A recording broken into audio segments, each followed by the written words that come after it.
ಅವ್ರಿಗೆ ಪನ್ನೀರು ನಮಗ್ ತಣ್ಣೀರು. ಸಿಡಬ್ಲ್ಯೂಆರ್ಸಿ ಆದೇಶ ರಾಜ್ಯಕ್ಕೆ ಕಣ್ಣೀರು ತರಿಸ್ತಾ ಇದೆ. ಮೇಲ್ಮನವಿ ಸಲ್ಲಿಸಿ ಕಾನೂನು ಸಮರಕ್ಕೆ ಸರ್ಕಾರ ಸಿದ್ಧತೆ ಮಾಡ್ತಾ ಇದೆ. ಕಾವೇರಿ ತೀರದಲ್ಲಿ ಜಲಜ್ವಾಲೆ ಸ್ಫೋಟಿಸಿದ್ದು ಜುಲೈ 31ರಂದು ಬಿಜೆಪಿ ಹೋರಾಟಕ್ಕೆ ಕರೆಯನ್ನ ಕೊಟ್ಟಿದೆ. ಕನ್ನಡಪರ ಸಂಘಟನೆಗಳು ಪ್ಯಾನ್ ಕರ್ನಾಟಕ ಬಂದ್ಗೆ ಪ್ಲಾನ್ ಮಾಡ್ತಾ ಇವೆ. ಮೇಕೆದಾಟು ಯೋಜನೆಗೆ ಯಾವ ದೊಣ್ಣೆ ನಾಯಕನ ಅಪ್ಪಣೆ ಬೇಡ ಅಂತ ಕೇಂದ್ರವೇ ಅಭಯ ಹಸ್ತವನ್ನ ನೀಡಿದೆ. ಸಂಧಾನದ ಡೋರ್ಬೆಲ್ ಬಾರಿಸಿದಂತಹ ಸಿಎಂ ವಿಜಯ್ಗಾಗಿ ಕಾವೇರಿ ಜಲಾನಯನ ವೀಕ್ಷಣೆಗೆ ಡಿಕೆಶಿ ಹೆಲಿಕಾಪ್ಟರ್ ಸಿದ್ಧಪಡಿಸಿದ್ದಾರೆ.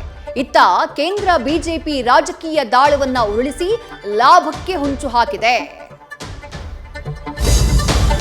ಈಗಾಗತ್ತೆ ನಾಳೆ ಆಗತ್ತೆ ಅಂದ್ರೆ ಆಗ್ತಾನೇ ಇಲ್ಲ. ರಾಹುಲ್ ಗಾಂಧಿ ಕೈಗೆ ಸಿಗ್ತಾ ಇಲ್ಲ.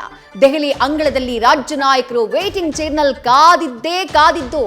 ಅನುಭವ ಯುವ ಮಿಶ್ರಣದ ಸಂಪುಟಕ್ಕೆ ತಂತ್ರಗಾರಿಕೆ ನಡೀತಾ ಇದ್ದು ಭವಿಷ್ಯದ ನಾಯಕತ್ವಕ್ಕಾಗಿ ಹೊಸಬರಿಗೆ ಅವಕಾಶ ಸಿಗುವ ಸಾಧ್ಯತೆ ಹೆಚ್ಚಾಗಿದೆ.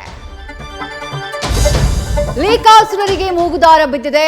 ಲೋಕಸಭೆಯಲ್ಲಿ ಪರೀಕ್ಷಾ ಅಕ್ರಮ ತಡೆ ಬಿಲ್ ಅಂಗೀಕಾರವಾಗಿದೆ.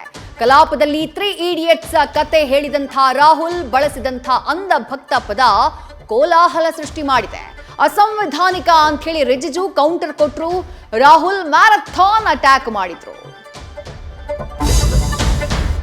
ಇರಲಾರದೆ ಇರುವೆ ಅಲ್ಲ, ಸಂಸದೆ ಕಂಗನಾ ಜಿರಳೆ ಬಿಟ್ಕೊಂಡಿದ್ದಾರೆ. ಜನ್ಸಿಗಳನ್ನ ಅಸಹ್ಯ ಅಂತ ಕಾಕ್ರೋಚ್ ಕಡೆಯಿಂದ ಮಾತಿನ ಪೆಟ್ಟನ್ನ ತಿಂದಿದ್ದಾರೆ. ನಿರುದ್ಯೋಗಿ ಪದಕ್ಕೂ ಗರಂ ಆದಂತಹ ಸಿಜೆಪಿ ಇವರ ಮಾತಿಗೆ ಯಾವ ವ್ಯಾಲ್ಯೂ ಇದೆ ಅಂತ ಹೇಳಿ ಪ್ರಶ್ನಿಸಿ ಕಾಲೆಳೆದಿದೆ. ನಟ ಸೋನು ಸೂದ್ ಕೂಡ ವಾಗ್ದಾಳಿಯನ್ನ ಮಾಡಿದ್ದಾರೆ.